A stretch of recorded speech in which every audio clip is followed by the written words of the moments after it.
Welcome to Beta by the Numbers. I'm FM Tahiti. Thanks for joining me.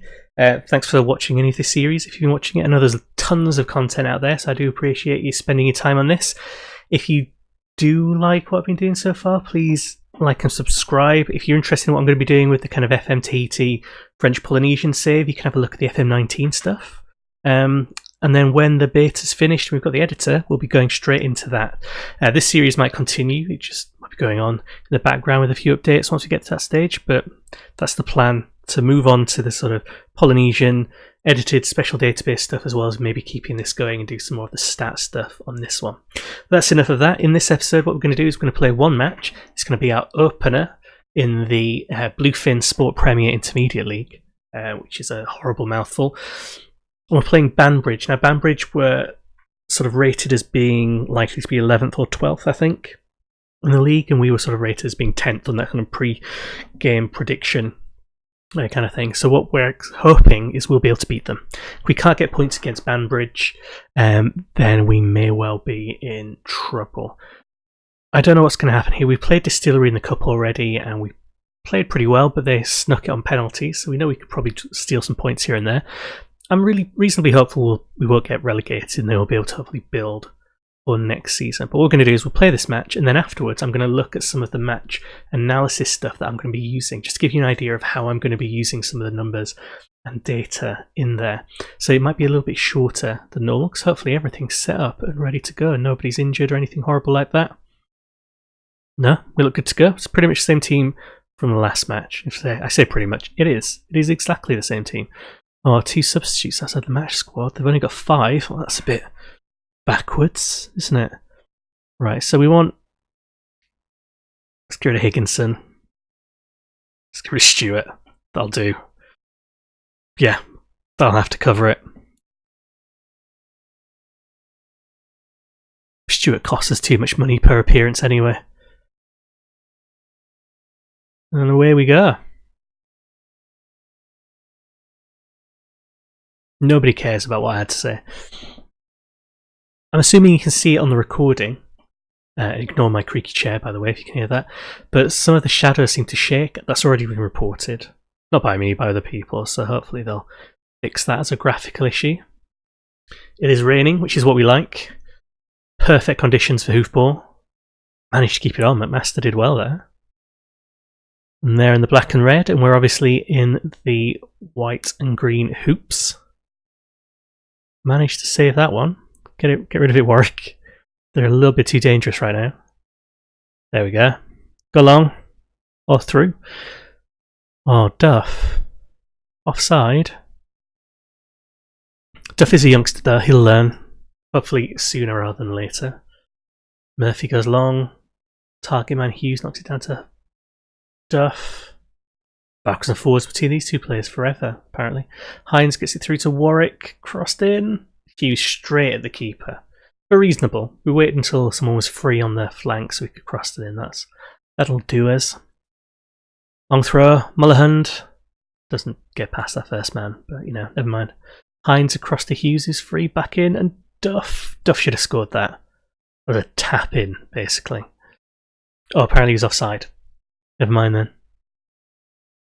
Apparently they're uninterested. Whatever their manager has done to them has destroyed their morale. Maybe we should shout. Let's be encouraging. Lamb goes long. There's no one there for it. It was too long.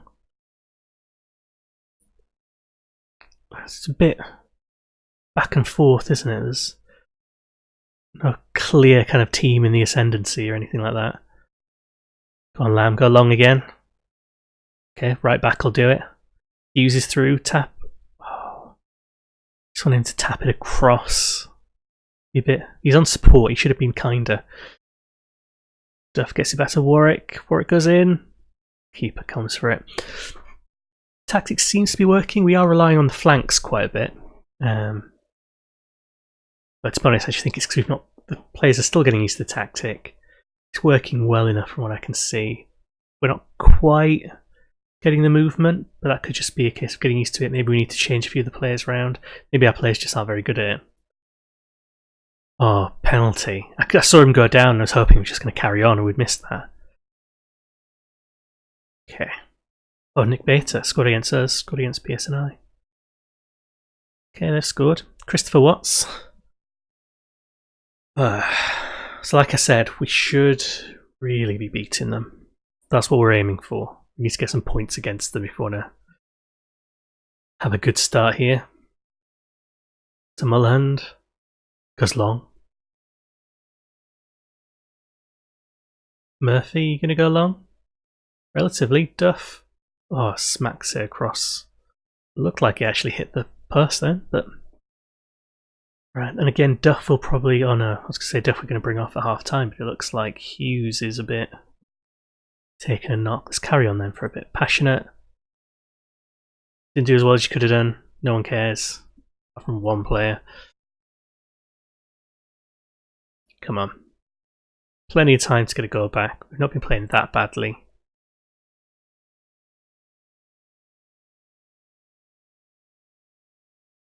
Not necessarily a game I'd pay much money to watch if I was a fan, but so Hughes is getting tighter and tighter. 60th minute will bring Hughes off. Oh, long to Duff. That was optimistic. Should have really kept hold of that one. Bring Hughes off now, I think. Yeah. So Jordan's got a heading of 8, and Duff heading of 6. Jordan is... Oh, I wish his height was on there. Never mind, we'll just go with that. He's got 8 heading. He'll be a slightly better target man. Go on, Lamb. Long. This is Hughes' last chance. He's done it. He's rounded the keeper and scored, and now he's going to get taken off. I might change my mind about that now. Look, so this long ball straight through. I have a feeling when we look at the analysis of this match, it'll show us that long ball seems to be working. Or at least it's working as we intended it.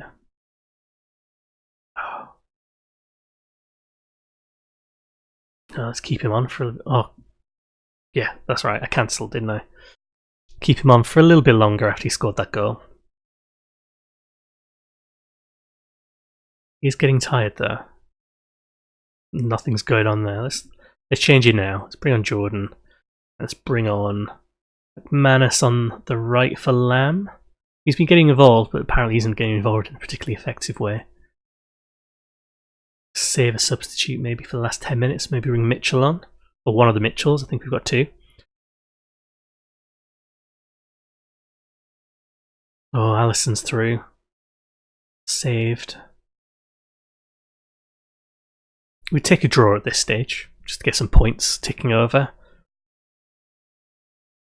Ooh, well done. Double team there to make sure it was saved.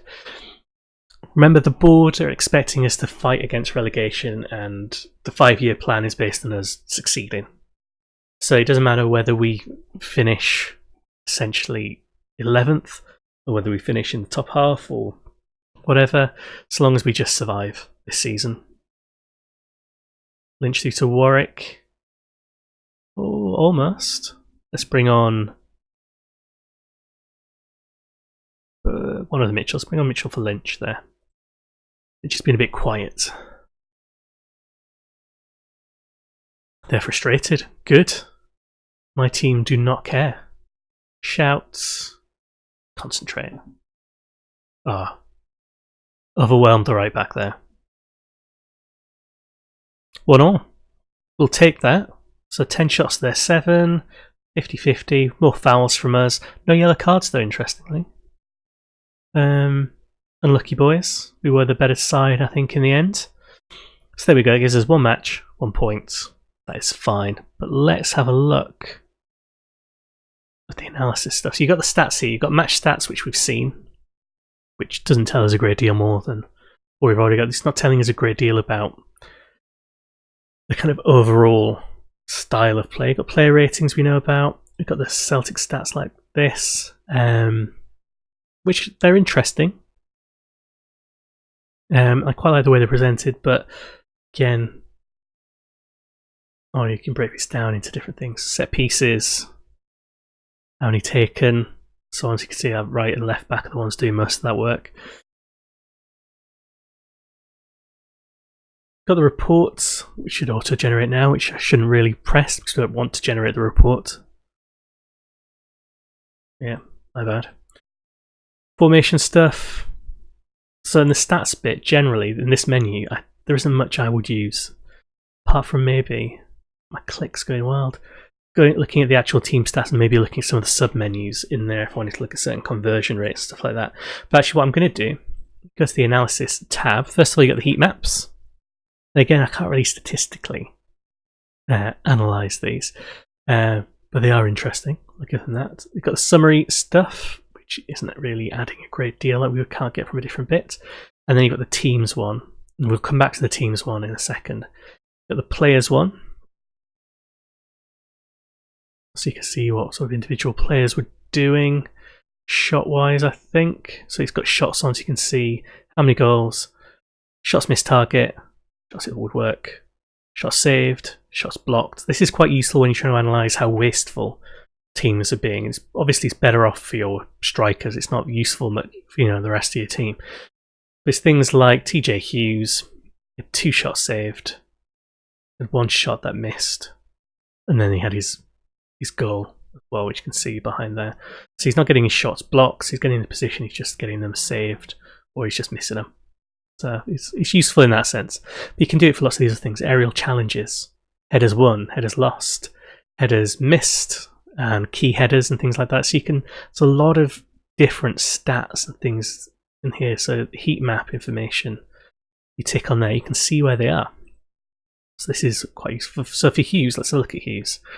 His heat map isn't great. In terms of the positions he should be taking, he should be a little bit further up. Look at Duff. Oh, we're going the wrong way, that's why. My bad. I thought we were going this way. Hughes still isn't great, so he is getting up there, but he's actually getting quite wide for this.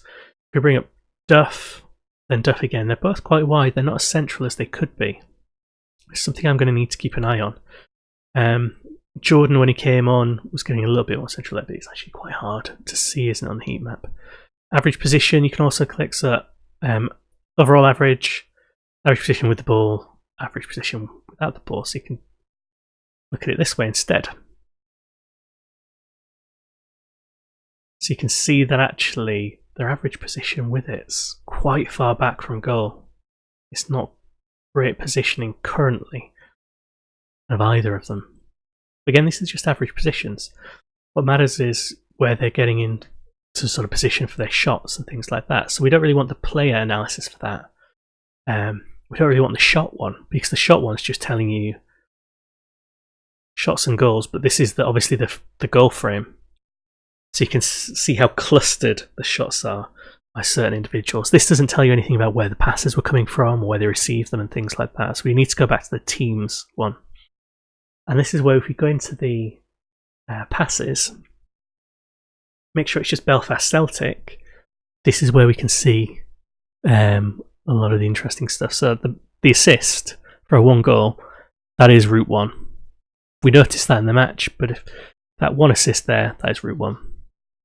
In terms of key passes, look at this, we've got 19 key passes, 1, 2, 3, 4, 5, 6, 7, 8, 9, 10, 11 if we want to be sort of kind there, are all in our own half or on the edge of the area.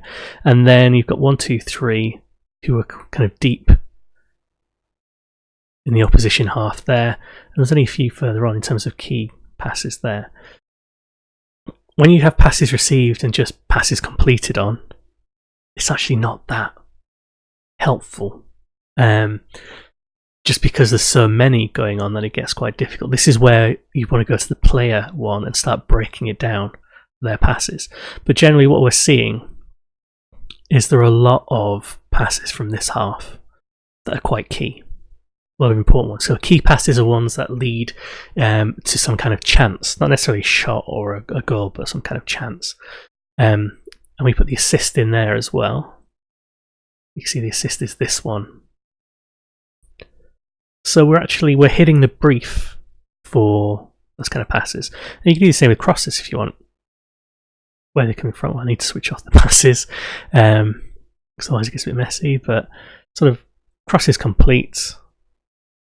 But you can see, because on this right hand side we had this sort of attacking winger, these crosses are actually coming from the strikers in that position, whereas over here with the left winger, so because the wingers are attacking, he's getting in different positions, coming around these strikers from what I can see. But if we look again at the player bit here, we look at passes. There we go. So let us have a look on this. If you want to look at, say, Jamil, if we look at passes complete, which ones? You've got passes complete, passes interceptive, passes out of play, passes received, key passes, chances created. We can have a look at this. So we can see that from his position, this is his position on the pitch, but he's getting quite a few long ones through there. And these passes here, this kind of cluster here and this cluster here, just reflect the fact that he's taking the throw-ins, it's counting them there. If you ignore these kind of throw-in ones, you're actually seeing there's a huge amount here that are going forwards or long. There's some cross-field passes as well. Let's have a look at, say, who did we have on the left? That would be Mulholland, wouldn't it? So passes completed on the left. Mulholland again, look at some of these ones, some long passes. And again, he's taking the throw-ins, you can see them clustered there. And if we look at our defenders, so Darragh, Gibbons off. Darragh got involved with a few throw-ins as well during the match. But also he's around here for a few throw-ins. And again, you're seeing some quite long passes. Look at these kind of clusters here, some of these ones that are coming through. He's not in this half that often. Most of these long passes are actually coming from here. Where are they both on? Where's the other defender? Why can't I remember his name? Conor McCall.